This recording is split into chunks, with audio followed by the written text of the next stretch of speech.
ಬ್ರೇಕ್ನ ನಂತರ ಬೆಂಗಳೂರು ಮೆಟ್ರೋಗೆ ಸ್ವಾಗತ. 35 ವರ್ಷಗಳ ಸೇವೆಯ ಬಳಿಕ ಇದೇ 31ಕ್ಕೆ ಸಿಐಡಿ ಪೊಲೀಸ್ ಮಹಾನಿರ್ದೇಶಕ ಡಾಕ್ಟರ್ ಎಸ್.ಟಿ. ರಮೇಶ್ ನಿವೃತ್ತಿ ಹೊಂದುತ್ತಿದ್ದಾರೆ. ಈ ಹಿನ್ನೆಲೆಯಲ್ಲಿ ಕೋರಮಂಗಲ ಕೆಎಸ್ಆರ್ಪಿ ಮೈದಾನದಲ್ಲಿ ರಮೇಶ್ಗೆ ಬೀಳ್ಕೊಡುಗೆ ಸಮಾರಂಭ ಆಯೋಜಿಸಲಾಗಿತ್ತು. ಈ ಸಂದರ್ಭದಲ್ಲಿ ಮಾತನಾಡಿದ ರಮೇಶ್, ಪೊಲೀಸ್ ಇಲಾಖೆಯ ಸೇವಾ ದಿನಗಳನ್ನು ಮೆಲುಕು ಹಾಕಿದರು.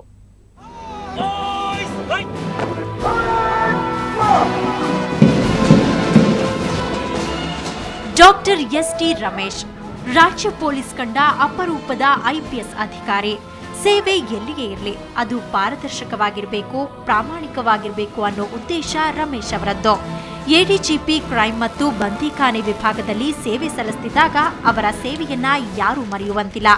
ಆದರೆ ರಾಜ್ಯ ಪೊಲೀಸ್ ಮಹಾನಿರ್ದೇಶಕರ ಹುದ್ದೆಗೆ ಹೆಸರು ಪರಿಗಣಿಸುವಾಗ ರಾಜ್ಯ ಸರ್ಕಾರ ಮತ್ತು ರಾಜ್ಯ ಮುಖ್ಯ ಕಾರ್ಯದರ್ಶಿಗಳು ನಡೆಸಿಕೊಂಡ ರೀತಿ ಪ್ರಾಮಾಣಿಕ ಅಧಿಕಾರಿ ರಮೇಶ್ ಅವರಿಗೆ ನೋವು ತರುವಂತೆ ಮಾಡಿತ್ತು.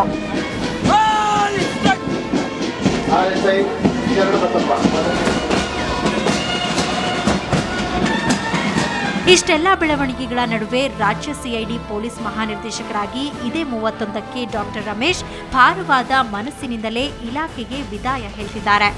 ನಿವೃತ್ತಿ ಹಿನ್ನೆಲೆಯಲ್ಲಿ ಕೆಎಸ್ಆರ್ಪಿ ಮೈದಾನದಲ್ಲಿ ಬೀಳ್ಕೊಡುಗೆ ಸಮಾರಂಭವನ್ನು ಆಯೋಜಿಸಲಾಗಿತ್ತು. ಈ ಸಂದರ್ಭದಲ್ಲಿ ರಮೇಶ್ ತಮ್ಮ ಸೇವಾವಧಿಯನ್ನು ಸ್ಮರಿಸಿಕೊಂಡರು.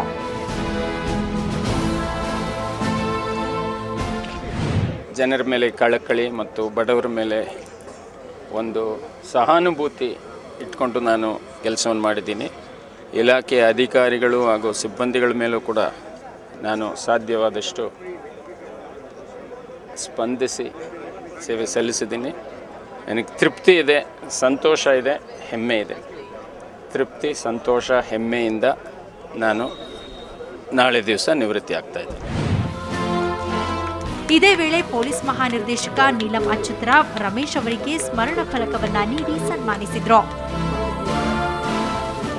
ಅವರು 35 ವರ್ಷ ರಾಜ್ಯದಲ್ಲಿ ವಿಶಿಷ್ಟವಾದ ಸೇವೆಯನ್ನು ಸಲ್ಲಿಸಿದ್ದಾರೆ. ವಿವಿಧ ಹುದ್ದೆಗಳಲ್ಲಿ ASPಯಿಂದ ಹಿಡಿದು ರಾಜ್ಯದ DGಗಳಾಗಿ ಅವರು ಎಲ್ಲ ಹುದ್ದೆಗಳಲ್ಲಿ ಸಹ ಕರ್ತವ್ಯ ನಿರ್ವಹಿಸಿ ಒಳ್ಳೆಯ ಕರ್ತವ್ಯವನ್ನು ಮಾಡಿ ತನಗೆ ಸಮಾಧಾನ ಆಗೋ ರೀತಿಯಲ್ಲಿ ಇಲಾಖೆಗೆ ಒಂದು ರೀತಿಯ ಒಳ್ಳೆಯದು. ಈ ಹೃದಯ ಸ್ಪರ್ಶಿ ಬೀಳ್ಕೊಡುಗೆ ಸಮಾರಂಭದಲ್ಲಿ ಪೊಲೀಸ್ ಆಯುಕ್ತ ಜ್ಯೋತಿ ಪ್ರಕಾಶ್ ಮಿರ್ಜಿ, ರೈಲ್ವೆ ಎಡಿಜಿಪಿ ಶಂಕರ್ ಮಹಾದೇವ್ ಬಿದಿರೆ ಸೇರಿದಂತೆ ಹಲವು ಹಿರಿಯ ಅಧಿಕಾರಿಗಳು ಹಾಜರಿದ್ದರು.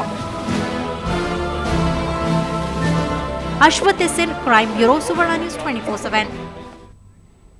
ತಂತ್ರಜ್ಞಾನ ಬೆಳೆದಂತೆ ವಿಜ್ಞಾನಿಗಳು ಏನಾದರೂ ಒಂದು ಸಂಶೋಧನೆಯನ್ನ ಮಾಡ್ತಾನೆ ಇರ್ತಾರೆ. ಬೆಂಗಳೂರಿನ ಅಮೃತಾನಂದಮಯಿ ಮಠದಲ್ಲಿರೋ ಗಣೇಶ್ ಉಡುಪ ಅನ್ನೋ ವಿಜ್ಞಾನಿಯೊಬ್ಬರು ಭಾರತದ ತಂತ್ರಜ್ಞಾನದ ಲೋಕವೇ ಬೆರಗಾಗುವಂತ ರೋಬೋಟ್ ತಯಾರಿಸಿದ್ದಾರೆ. ಅದರ ಕಾರ್ಯಕ್ಷಮತೆಯ ಫುಲ್ ಡೀಟೇಲ್ಸ್ ಇಲ್ಲಿದೆ.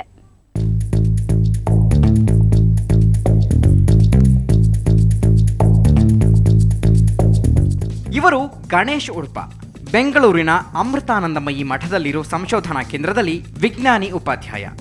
ಈ ಹಿಂದೆ ಯಾರೂ ಮಾಡಿರದ ಸಂಶೋಧನೆಯನ್ನ ಸಹೋದ್ಯೋಗಿಗಳ ಸಹಾಯದಿಂದ ಮಾಡಿದ್ದಾರೆ. ಮೊಟ್ಟೆಯನ್ನ ಎತ್ತಿಡುವಂತಹ, ಹಣ್ಣು ಮತ್ತು ಬಾಟಲ್ಗಳನ್ನು ಎತ್ತುವಂತಹ ರೋಬೋಟ್ ಮೆಷಿನ್ಗಳನ್ನು ಸಂಶೋಧಿಸಿದ್ದಾರೆ. ಈ ಯಂತ್ರದಲ್ಲಿ ಹೆಚ್ಚಾಗಿ ಪ್ಲಾಸ್ಟಿಕ್ ಟ್ಯೂಬ್ಗಳು ಬಳಕೆಯಾಗಿವೆ. ಅಮೃತಾನಂದಮಯಿ ಮಠದಲ್ಲಿರೋ ಈ ರೋಬೋಟಿಕ್ ಯಂತ್ರ ಮುಂದಿನ ದಿನಗಳಲ್ಲಿ ಮಾರುಕಟ್ಟೆಗೆ ಬರಲಿದ್ದು ಮೊಟ್ಟೆ ಫ್ಯಾಕ್ಟರಿ, ಬಾಟಲ್ ಫ್ಯಾಕ್ಟರಿಗಳಲ್ಲಿ ಬಳಕೆಯಾಗಲಿದೆ.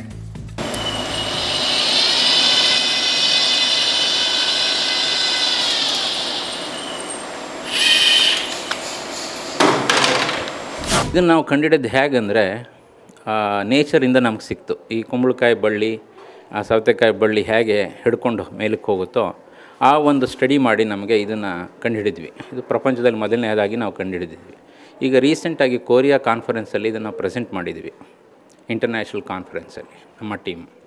ಇವರ ಮುಂದಿನ ಗುರಿ ಸಾಮಾನ್ಯ ಮನುಷ್ಯರಿಗೂ ಕೈಗೆಟುಕುವಂತಹ ರೋಬೋಟಿಕ್ ಕೈ ಮಾಡಬೇಕೇ ಅನ್ನೋದು.